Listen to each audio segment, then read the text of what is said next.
नमस्कार मंडळी, श्री स्वामी समर्थ. स्वागत आहे तुमच्या माझ्या या यूट्यूब चॅनलवरती. आजचा दिवस तुम्हाला खूप छान सुखाच्या आनंदाच्या जाऊ हीच मी स्वामींच्या चरणी प्रार्थना करते आणि आज या नवीन व्हिडिओला सुरुवात करते.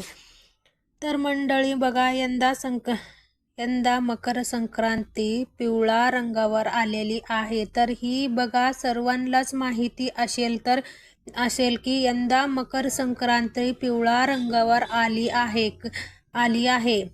आपण हळद वापरायच्या का किंवा सोन्याच्या दागिने घालवायच्या का?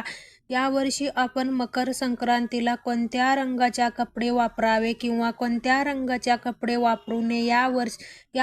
यावर्षी संक्रांतीला आपण कोणत्या फुलाचा गजरा चुकूनही देखील वापरायचा नाही. शिवाय कोणत्या टिळा आपल्याला लावायच्या नाही. या दिवशी काय खाऊ नये, या दिवशी काय करू नये, काय करावे, या दिवशी कोणत्या दागिने आपल्याला घालायच्या नाही. शिवाय आपण शृंगार करत असतो, कोणत्या रंगाच्या बांगड्या किंवा बांगड्याच्या घालताना कोणत्या नियम पाळवते. संक्रांती, किंक्रांती, भोगी, बोरनाळ अशी प्रकार मकर संक्रांती या संपूर्ण माहिती आज आपण या व्हिडिओमध्ये पाहणार आहोत, जेणेकरून तुमच्या मनामध्ये कोणतेही गैरसमज उरणार नाही. त्यामुळे तुम्ही हा व्हिडिओ शेवटपर्यंत पहा. चॅनलवर नवीन असला तर सबस्क्राईब करा आणि व्हिडिओला एक लाईक करा. कमेंटमध्ये ओम सूर्याय नमः असं नक्की लिहा. आपल्या हिंदू भारतीय संस्कृतीमध्ये स्त्रियांना जसं साज श्रंगाराला विशेष असं महत्त्व असतो. कपाळावरचे कुंकू, गळ्यातले मंगळसूत्र, पायातली जोडवे, हातातल्या लाखाची चुडे हे बाईच्या रूपात भार पडणार विशेष लोणी आहे. इंग्लिश नवीन वर्षामध्ये पहिला सण येत तर ते म्हणजे मकर संक्रांती. हा सण पौष महिन्यामध्ये साजरा केला जातो. पौष महिन्यामध्ये जेव्हा सूर्य मकर राशीत प्रवेश करतात तेव्हा संक्रांतीचा सण साजरी केला जातो. ही एक देवी आहे आणि ही देवी दुसरी तिसरी कोणी नसून आई जगदंबेच्या दुसरी रूप आहे पहा. पण या देवीच्या मकर संक्रांतीच्या दिवशी शंकरासूर नावाच्या राक्षसाचा वाघ केल्या होत्या. त्यामुळे या देवीला संक्रांती असं देखील म्हटलं जातं. ही संक्रांती देवी मकर संक्रांतीच्या दिवशी दरवर्षीप्रमाणे वेगवेगळे वाहनावर बसून येत असते. तसेच संक्रांती मातेच्या हातामध्ये वेगवेगळे प्रकारचे शस्त्र देखील असतात. ती वेगवेगळे रंगाची वस्त्र आत येत आहे. म्हणजेच या वर्षी बदलला की देवीच्या वस्त्राचा रंग बदलतो, वाहन बदलतो, शस्त्र बदलतो असतो. म्हणजे प्रत्येक वर्षी थोडाफार बदल हा संक्रांती देवीमध्ये होत असते. प्रत्येक वर्षी संक्रांती देवी एक वेगळी रूप धारण करून येत असते. संक्रांती देवीच्या एक छोटीशी गोष्ट सांगायची झाली तर फार वर्षापूर्वी शंकरासूर नावाचा एक राक्षस होता. ते लोकांना फार पीडा देत होता. त्या मरण्यासाठी देवीने संक्रांतीचा रूप घेतल्या आणि संक्रांती देवीने शंकरासूराला ठार मारले आणि लोकांना सुखी केले. म्हणून सर्वांनी शक्यतो या दिवशी तिने घातलेली रंगाच्या वस्त्र परिधान करू नये असं सांगितलं जातं. अशी त्याच्या मागे एक छोटीशी धार्मिक कथा आहे. दरवर्षी पंचांगामध्ये संक्रांती देवीच्या वर्णन केलेली असतं. ती कोणत्या वाहनावरती आलेली आहे किंवा कोणत्या दिशाकडून आलेली आहे, कोणत्या दिशेकडे जात आहे, असे संपूर्ण वर्णन हे प्रत्येक वर्षी आपल्याला पंचांगामध्ये बघायला मिळत असतो. संक्रांती देवीने कोणत्या वस्त्र परिधान केले आहे, देवीचे वाहन काय आहे, त्याच्या देखील फार महत्त्व असतो. हिंदू परंपरेनुसार संक्रांती देवीला त्या रंगाच्या वस्त्र परिधान केले असतं तर त्या रंगाच्या साडी किंवा त्या रंगाच्या वस्त्र कपडे आपण या दिवशी परिधान करू नये असं सांगितलं जातं. तर ही पद्धत फार पूर्वीपासून चालत आलेली आहे. संक्रांत जवळ आली आहे. प्रत्येक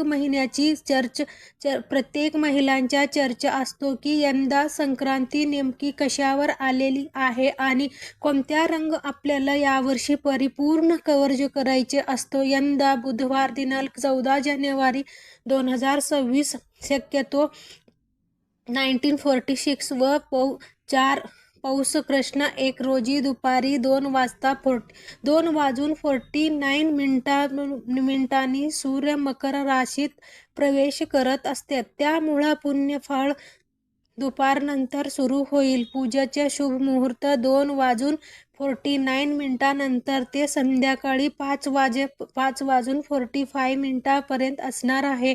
सूर्याच्या मकर संक्रमण बलनावर होत असलेली वाहन हे वाघ असून उपवाहन घोडा आहे. तिने पिवळ्या रंगाचे वस्त्र परिधान केले असून हातामध्ये गदा घेतलेली आहे. केशावर केशराचा टिळा लावलेली आहे. वाहन वयनेकुमारी असून बसलेली आहे. वास करत जाईचे फूल घेतलेली आहे. वायस भक्षण करीत आहे. सर्प जाती आहे. उष्याण्य मोती धारण केले आहे. वार नाव व नक्षत्र नाव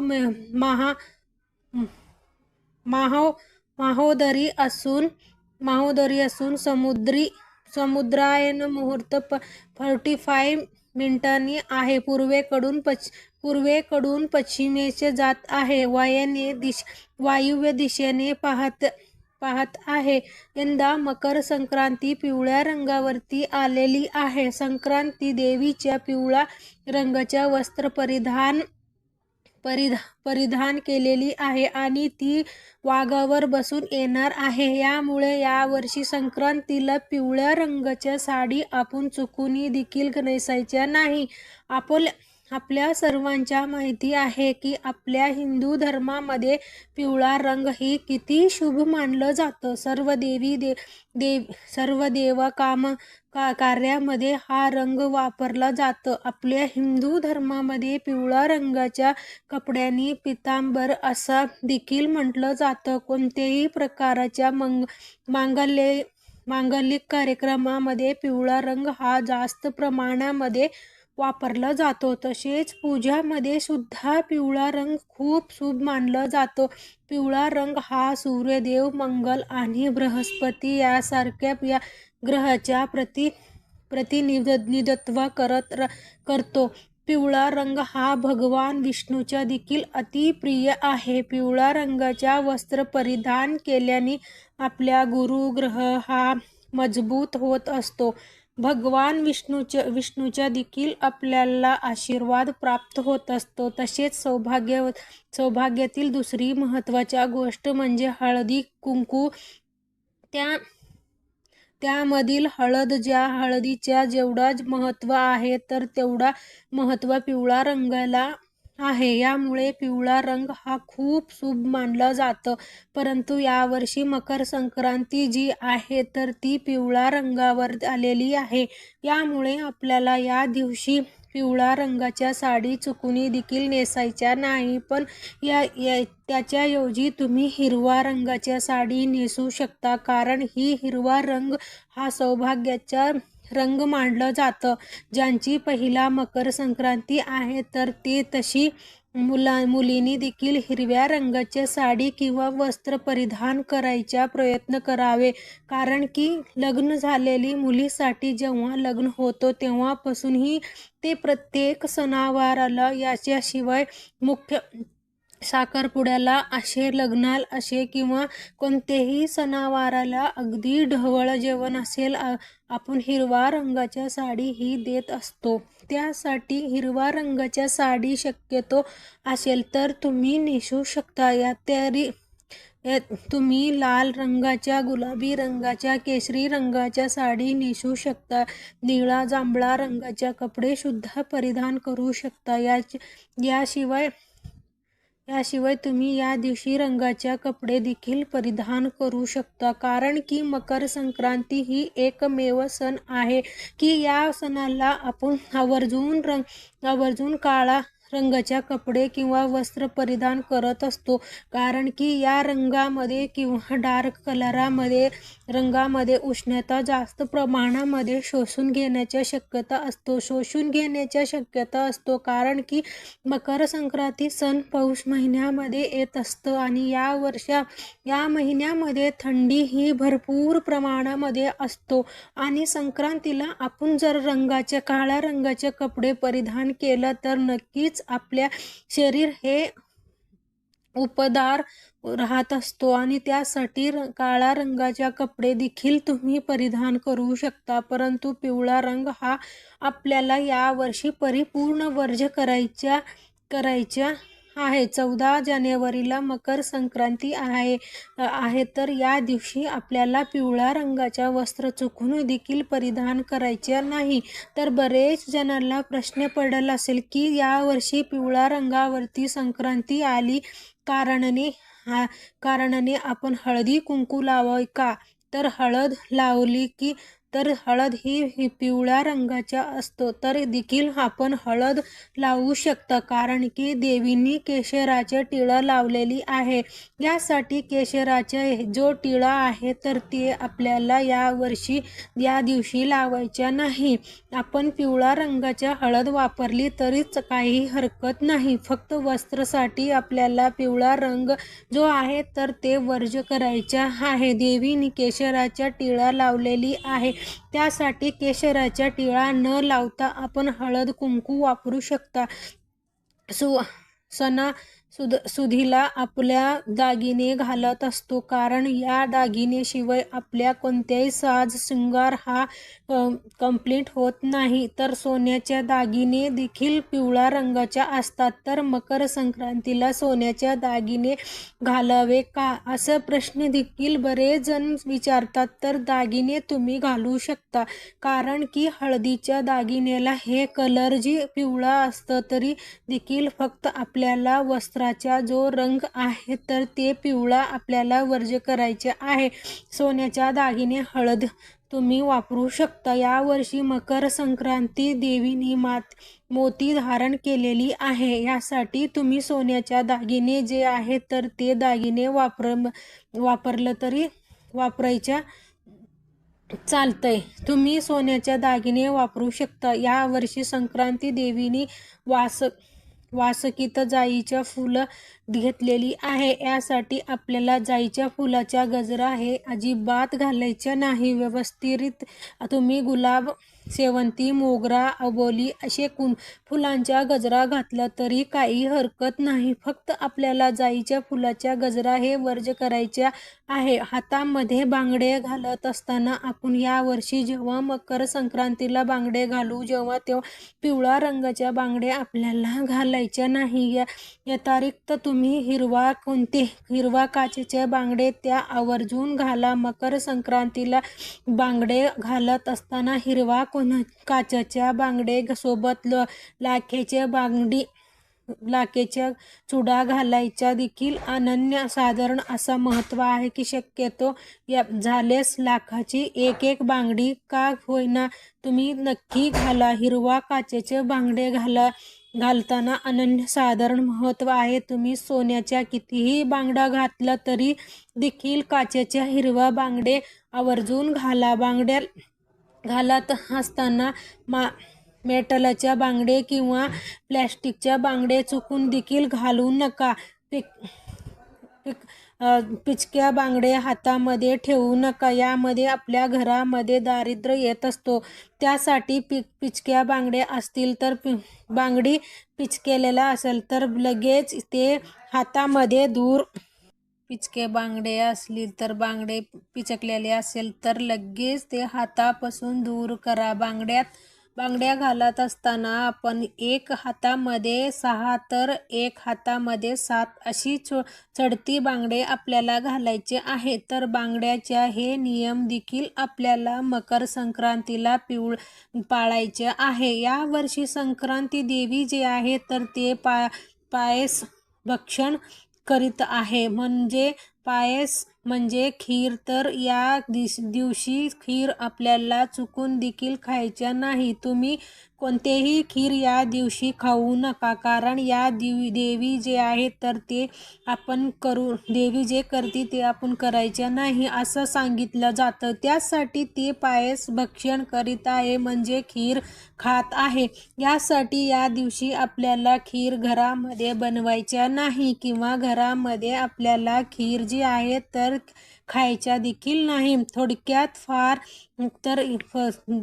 तर मकर संक्रांतीला आपल्याला पिवळ्या रंगाच्या वस्त्र घालायच्या नाही. व्यतिरिक्त इतर रंगाच्या वस्त्र परिधान करू शकता, हळद वापरू शकता, सोन्याच्या दागिने वापरू शकता, परंतु आपल्याला केशराच्या टिळा लावायच्या नाही किंवा मोत्याच्या दागिने घालायच्या नाही. बांगडे घालत असताना आपल्याला पिवळ्या रंगाच्या बांगडे किंवा मेटलच्या प्लॅस्टिकच्या बांगडे ह्या घालायच्या नाही. व्यतिरिक्त तुम्ही इतर बांगडे घालू शकता. गजरा घालत असताना जाईच्या फुलाच्या गजरा वापरायच्या नाही. मकर संक्रांतीच्या दिवशी दात घासणे, कठोर बोलणे, वृक्ष गावात तोडणे, गाई म्हशीच्या धार काढणे, काम विषययुक्त सेवन करणे ह्या काम करू नये. या दिवशी मोठ्याचे अपमान होईल असं कार्य आपल्याला चुकून देखील करायचं नाही. या दिवशी आपल्या घरामध्ये मांसाहारी देखील बनवता कामात नाही. या दिवशी कांदा लसूण देखील वर्ज्य केला जात नाही. मकर संक्रांतीच्या दिवशी दान करायचे अनन्यसाधारण असा महत्त्व आहे. या दिवशी तुम्ही नवे भांडे, गाईला घास, अन्न, तिळगुळ, सोना, भूमी, गाय, वस्त्र, घोडा इत्यादीच्या यथाशक्ती दान करू शकता. संक्रांतीच्या फळ या दिवशी काय आहे तर या वर्षी संक्रांती जे आहे वस्त्र परिधान केलं आहे तर या वस्तू महागा होतील. संक्रांती जेथून आलेली आहे तिथून जनतेला सुख प्राप्त होईल. बुधवार 14 जानेवारी संक्रांत हा सण साजरी केला जाईल. तर बुधवारी 15 जानेवारी रोजी करी दिन म्हणलं संक्रांती सण साजरी केला जाईल. फार वर्षापूर्वी शंकरासूर नावाचा एक राक्षस होता. ते लोकांना फार पीडा देईल. त्यासाठी मरण्यासाठी देवीने संक्रांतीच्या रूप घेतले आणि या संक्रांती देवीने शंकरासुराला ठार केली आणि लोकांच्या सुखी केली. संक्रांती देवीच्या मकर संक्रांतीच्या दुसऱ्या दिवशी किंकरासूर नावाच्या राक्षसाला ठार मारले आणि त्याच्या जातातून प्रज्वल मुक्त केले. म्हणून हा दिवशी संक्रांती म्हणून साजरी पाळलं जातं. पंचांगामध्ये हा सण करी दिन म्हणून देखील ओळखला जातो. हा दिवशी शुभ कार्याला घेतलं जात नाही. या दिवशी कोणतेही शुभ कार्य केलं जात नाही, किंवा या दिवशी स्त्रिया हळदी कुंकू समारंभ साजरी करतात. या दिवशी स्त्रियांना शेणात हात घालू नये असं देखील सांगितलं जाते. संक्रांतीला भोगीला दिवशी केलेल्या भाकरी राखून ठेवली जातं आणि त्या शिळी भाकरी खाल्ली जातं. कैर कचरा काढण्यापूर्वी वेणी घालावी असं देखील सांगितलं जातं. तसेच दुसरी हळदी कुंकू करतात अशी काही प्रथा देखील संक्रांतीला महाराष्ट्रामध्ये पाळल्या जातात. तसेच या दिवशी बेसनाच्या धिरडे करून खायची देखील प्रथा आहे. संक्रांतीच्या दिवशी चांगले कामाची सुरुवात करू नये, लांबचा प्रवास करू नये, देवीच्या पूजा करून थोडाच्या किंवा गुळाचा नैवेद्य अर्पण करावे. घरामध्ये वादविवाद करू नये, मन शांत ठेवून चिंता ठेवून सर्वांच्या आनंदाने वागावे. कुलदेवता हा देवीच्या पूजन तसेच नामस्मरण करावे, नामजप करावे. ह्या काही कामे संक्रांतीच्या दिवशी करावे किंवा काही काम वर्ज्य करायचे. यंदा 2026 मध्ये 13 जानेवारी 2026 मध्ये 13 जानेवारीला मंगळवारी भोगी सण साजरा केला जाईल. भोगी शब्द भंज या धातापासून बनला आहे. याचा अर्थ खणे किंवा उपभोगणे. भोगी हा आनंदाच्या उपभोगाचा सण म्हणून देखील ओळखला जातो. या दिवशी इंद्रायणाची आठवण काढली जाते. इंद्रदेवाने आपल्या धरतीवर उदंड पीक पिकवणं म्हणून प्रार्थना केलं जातं. अशी मान्यता आहे की यावर्षी बळीराजा आपल्या शेतातून अशीच पीक काढत आहे. या पद्धतीने वापरलं जातं. भाजी तयार केलं जातं. महाराष्ट्रात काही ठिकाणी या भाजीला खिरगटा असं देखील म्हटलं जातं. या दिवशी उपलब्ध असणारे आणि शरीरात उष्णता वाढवण्याच्या अनेक पदार्थांचा यामध्ये समावेश केला जातो. तीळ लावलेली बाजरीच्या भाकरी, खरडा, सर्व शेंगा भाजी, बटाटा अशी सर्व भाज्याच्या मिक्स भाजी करून खाल्लं जातं. असा भोगी सण साजरा केला जातो. मकर संक्रांतीपासून ते रथसप्तमीपर्यंत हळदी कुंकूचे कार्यक्रम साजरी केलं जातं. असेच मकर संक्रांतीचे मुख्य म्हणजे लहान मुलांच्या उत्तम आरोग्य लाभावे म्हणून बोरनाळ घालायच्या पारंपरिक पद्धत आहे. संक्रांतीच्या ऋतूमध्ये बदल होत जाणवत बाळाच्या शरीरातल्या बदलत्या ऋतूच्या बघा होऊ नये म्हणून बोरनाळ घातलं जातं. कार्यक्रमात लहान मुलांना आमंत्रित केलं जातं. बोरनाळ करायचा आहे त्याच्या डोक्यावरून उतसा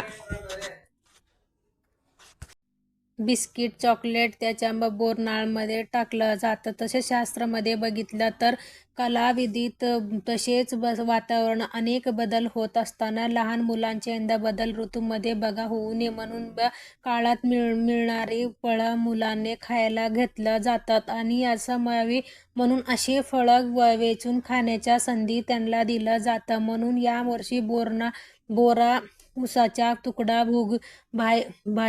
भुईमुगाच्या शेंगा याचा समावेश केला जाते. खेळाच्या माध्यमातून या वस्तूंमध्ये वेचून खाण्याचा आणि यामुळे पुढच्या वातावरणासाठी त्याच्या शरीर चांगले असण्यास शास्त्रीय कारण देखील यामागे हल्ली यामध्ये चॉकलेट, गोळ्या, बिस्किट याचा देखील समावेश करतात येत असते. साजरी व्हिडिओ आपल्याला मकर संक्रांतीच्या सणाविषयी संपूर्ण माहिती पाहिलेली आहे. व्हिडिओ आवडला असला तर जास्तीत जास्त लोकांपर्यंत शेअर करा.